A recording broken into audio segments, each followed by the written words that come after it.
एक लड़का और एक लड़की आपस में बहुत प्यार करते थे। एक दिन लड़की बोली, अगर तुम सचमुच मुझसे प्यार करते हो तो मुझसे शादी कर लो। दोनों की जाति अलग अलग। दोनों ने एक योजना बनाई कि हमारे घर वाले इस शादी के लिए कभी राजी नहीं होंगे, क्यों ना हम भागकर शादी कर लेते हैं। उस जमाने में गाड़ी नहीं, सिर्फ घोड़े चलते थे। लड़का भागते भागते एक घोड़े वाले के पास गया, बोला मुझे सबसे तेज दौड़ने वाला घोड़ा चाहिए, मेरी जान की बाजी लगी है। घोड़े बेचने वाले ने लाल घोड़े की तरफ इशारा किया, बोला ये 50,000 का है, 90 किलोमीटर प्रति घंटे की स्पीड से भागता है। लड़के की नजर एक काली घोड़ी पर पड़ी, बोला ये घोड़े वाला बोला ये तो गजब की चीज है, 200 किलोमीटर प्रति घंटे की स्पीड से भागती है और कीमत मात्र 5,000 रुपए। लड़का बड़े हैरानी से बोला, जो घोड़ा 90 किलोमीटर प्रति घंटे की स्पीड से भागता है उसकी कीमत 50,000 रुपए, और जो घोड़ी 200 किलोमीटर की स्पीड से भागती है उसकी कीमत मात्र 5,000 रुपए। बोला ये कौन सा मजाक है? व्यापारी बोला मजाक नहीं, ये सच है। जब ये घोड़ी अपने माँ के पेट में थी तो इसकी माँ पानी देखकर डर गई थी, और वही डर इस बच्ची की रगों में आज भी है। ये जब दौड़ती है तो हवाओं से बातें करती है, लेकिन जब पानी देखेगी तो रुक जाती है।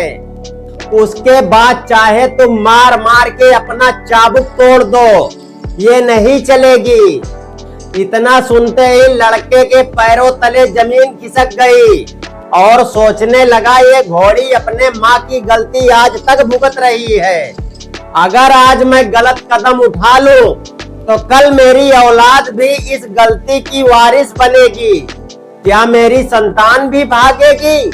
क्या ये सिलसिला चलता रहेगा पीढ़ी दर पीढ़ी?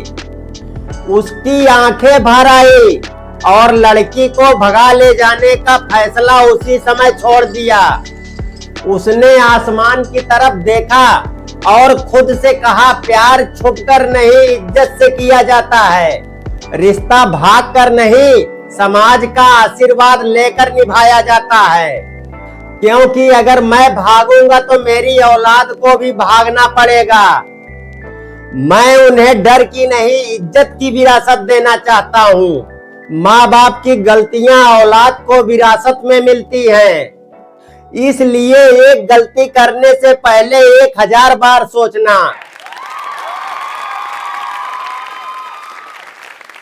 नमस्कार दोस्तों, मैं बहुत सीधा साधा इंसान हूँ।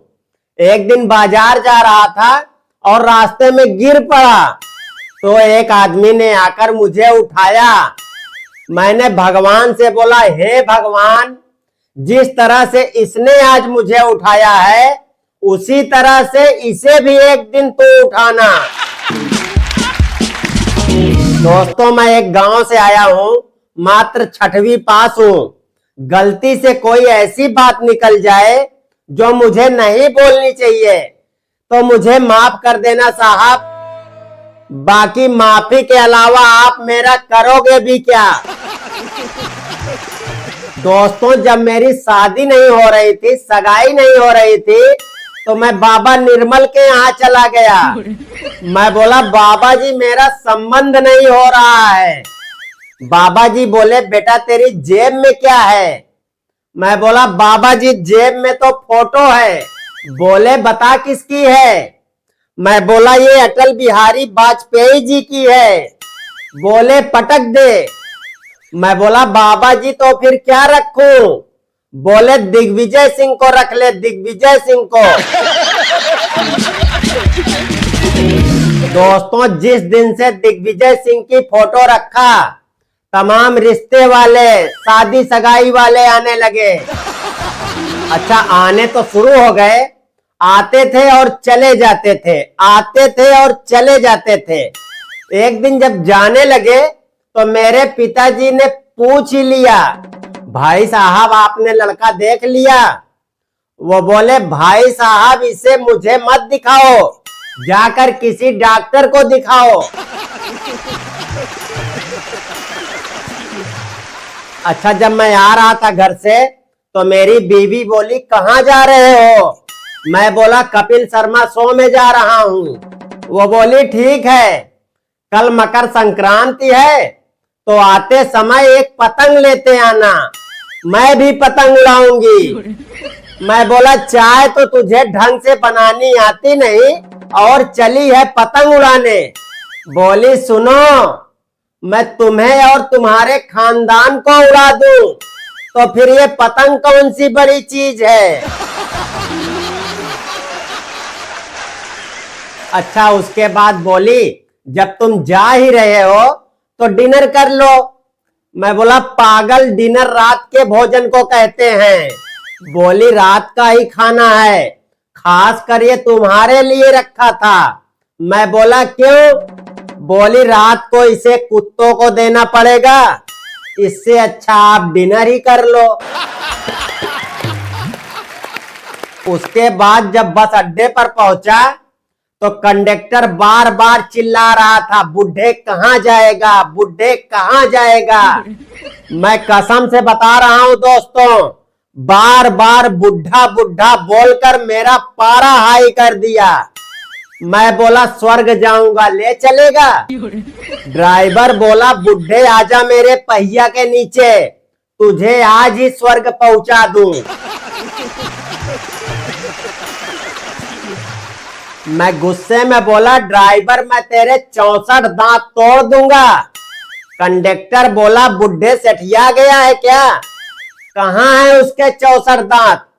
मैं बोला बेटा मुझे पता था तू भी बीच में बोलेगा, 32 मैंने तेरे भी गिन लिए थे। बस में चढ़ा तो बहुत भीड़ थी। मैंने एक आदमी से बोला भाई साहब थोड़ी सी जगह दे दो। वो बोला बुढ़े आगे जा। आगे गया तो एक महिला बैठी थी। मैं बोला बहन जी थोड़ी सी जगह दे दो। वो बोली बुढ़े पीछे जा। ड्राइवर बहुत देवता आदमी था, वो 15 मिनट से मुझे देख रहा था। मैं कभी आगे तो कभी पीछे धक्के खा रहा था। वो बोला बाबा क्यों आगे पीछे धक्के खा रहे हो? आ जाओ, मेरे बोनट पर जगह खाली है, यहाँ बैठ जाओ। मैं तुरंत जाकर उसके बोनट पर बैठ गया। अच्छा, उसके बाद बस आगे बढ़ी। अभी बस 5 किलोमीटर भी आगे नहीं बढ़ी होगी कि बस में ब्रेक लग गई, और ब्रेक लगते ही लाल शर्ट, लाल जीन्स, लाल दुपट्टा, लाल चश्मे में एक बुढ़िया चढ़ी जो देखने में किसी जवान से कम नहीं लग रही थी। उसके बस में चढ़ते ही वही आदमी जो मुझे बोला था बुढ़े आगे जा, वो बोला भाभी जी आकर बैठ जाओ। वो बोली नहीं ठीक है।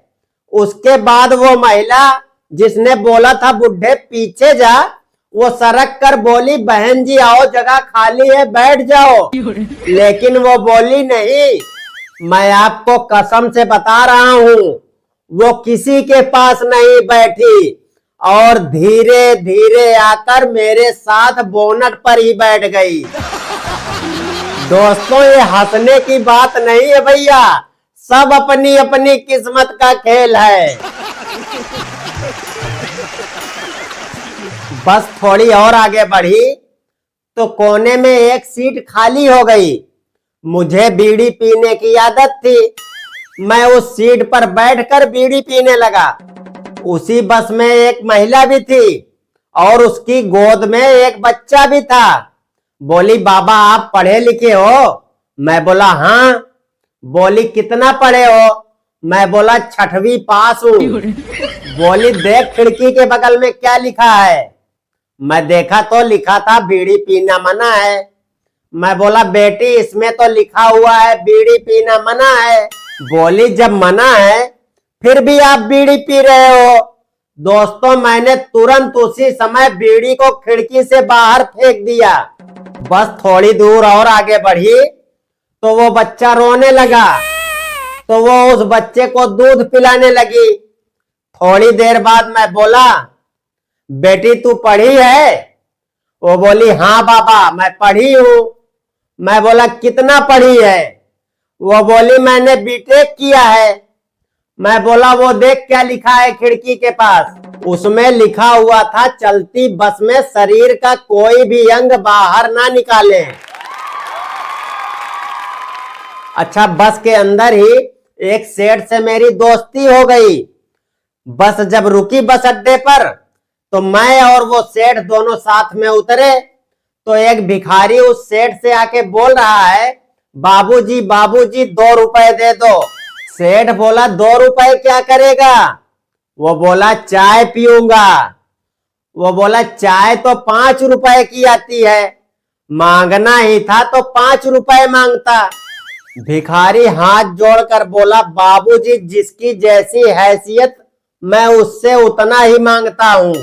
सेठ बोला, ठीक है, अगर मेरी हैसियत नहीं है तो इनसे ले ले।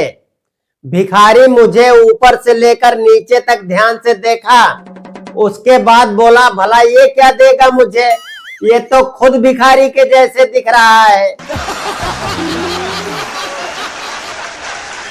अच्छा, थोड़ी दूर और आगे बढ़ा तो एक बच्चा दौड़ते हुए आया।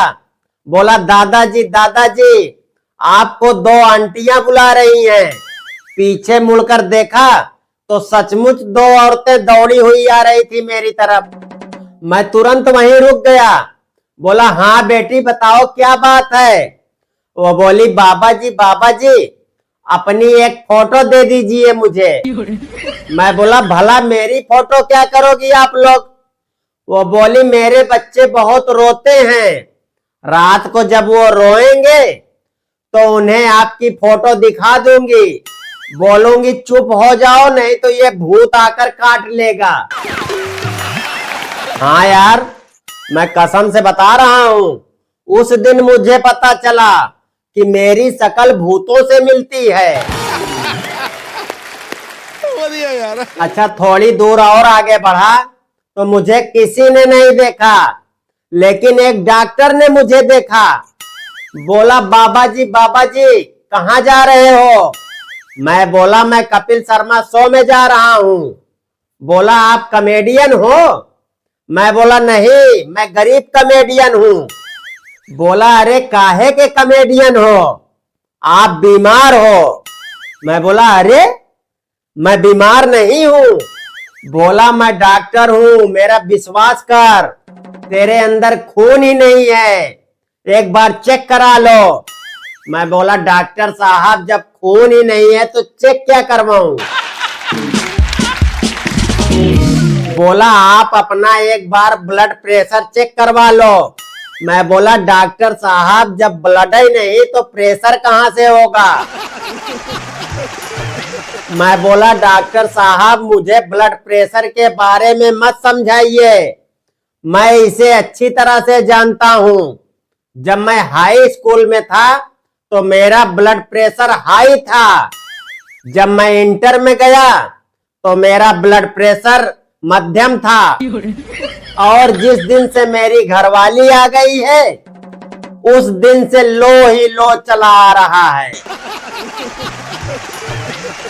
माफ करना दोस्तों, मैं यहाँ किसी डॉक्टर की बुराई नहीं कर रहा हूँ। अभी कुछ दिन पहले एक न्यूज आई थी जिसमें मरीज का दाहिना पैर काटा जाना था, लेकिन उसका बायां पैर काट दिए। दोस्तों, एक मरीज की अंतिम घड़ी चल रही थी, पूरा डॉक्टरों की टीम उसे घेर कर खड़ी थी। डॉक्टर साहब मरीज से बोले, भाई तेरी कोई अंतिम इच्छा हो तो बता दे। मरीज बोला, डॉक्टर साहब मेरी अंतिम इच्छा यही है, मेरी जगह तुम मर जाओ। मरीज के बोलते ही डॉक्टर साहब एकदम नाराज हो गए। बोले, हरामखोर तुझे तमीज नहीं है। मरीज बोला, डॉक्टर साहब आप क्यों नाराज हो रहे हैं, आप तो इस कलयुग के भगवान हैं। डॉक्टर बोला, कैसे? मरीज बोला डॉक्टर साहब चौराहे पर हुई हत्या को आप आत्महत्या में लिख सकते हैं, दाहिने पैर की जगह आप बायां पैर काट सकते हैं, तो क्या मेरी जगह आप नहीं मर सकते हैं? अच्छा, उसके बाद दोस्तों में और आगे बढ़ा तो एक नेताजी भाषण दे रहे थे, तुम मुझे वोट दो हम धारा बदल देंगे, तुम मुझे वोट दो हम गगन बदल देंगे। उसी समय नेताजी की बीवी आई, बोली हरामजादे तू घर चल, तुझे चड्ढी बनियान बदले हुए तो 20 दिन हो गए हैं और आया है धारा गगन बदलने।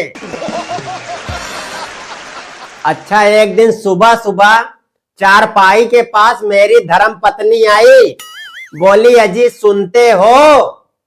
मैं बोला अरे सुन रहा हूँ, बहरा नहीं हूं मैं, बोल क्या बात है? बोली चाय पी लीजिए। मैं बोला सुबह सुबह का वक्त है, राम रहीम का नाम लेने दीजिए, इस चाय को 10 मिनट बाद दीजिए। इतना सुनते ही गुस्से में गर्म होकर बोली 10 मिनट में तो ठंडी हो जाएगी। मैं बोला अरे बुढ़िया, तेरी उम्र 60 साल की हो गई, तू अभी तक नहीं ठंडी हुई, तो ये चाय कैसे 10 मिनट में ठंडी हो जाएगी? अच्छा, इतना सुनते ही कमरे से बाहर आकर जोर जोर से रोने लगी, बोली हे भगवान, आपसे एक अर्जी है, आगे आपकी मर्जी है, मेरा एक छोटा सा काम कर दीजिए, इस संसार से मेरे पति को उठा लीजिए और मुझे विधवा बना दीजिए। दोस्तों, इतना सुनते ही मैं गुस्से में बैग उठाया और घर से चल दिया। बोली कहाँ जा रहे हो प्राणनाथ? मैं बोला मरने। बोली मरना है तो जल्दी मर जाओ, तुम्हारा दाह संस्कार हो जाएगा, अगर देर करोगे तो दाह संस्कार भी नहीं होगा। मैं बोला वो कैसे? वो बोली देख रही हूँ पर्यावरण का सीजन, जब खाने पकाने को नहीं तो कहां से लाऊंगी तुझे जलाने के लिए ईंधन। मैं बोला तू ईंधन की फिक्र मत कर, जब मैं मर जाऊंगा तो शमशान घाट में 4 हीटर लगवा देना और बड़े बेटे को भेजकर बटन दबवाकर मुझे जला देना।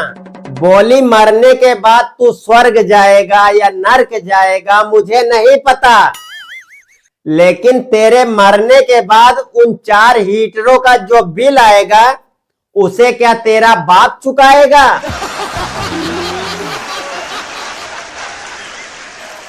दोस्तों, पिछली वीडियो पे आप ये स्क्रीन पर देख सकते हैं, जिन्होंने भी इस कमेंट को किया है मैं उनको दिल से धन्यवाद देना चाहता हूं, क्योंकि इस तरह का कमेंट देखकर हमें बहुत ज्यादा मोटिवेशन मिलता है, हम और सही तरीके से वीडियो बनाते हैं और मेहनत करके वीडियो बनाते हैं।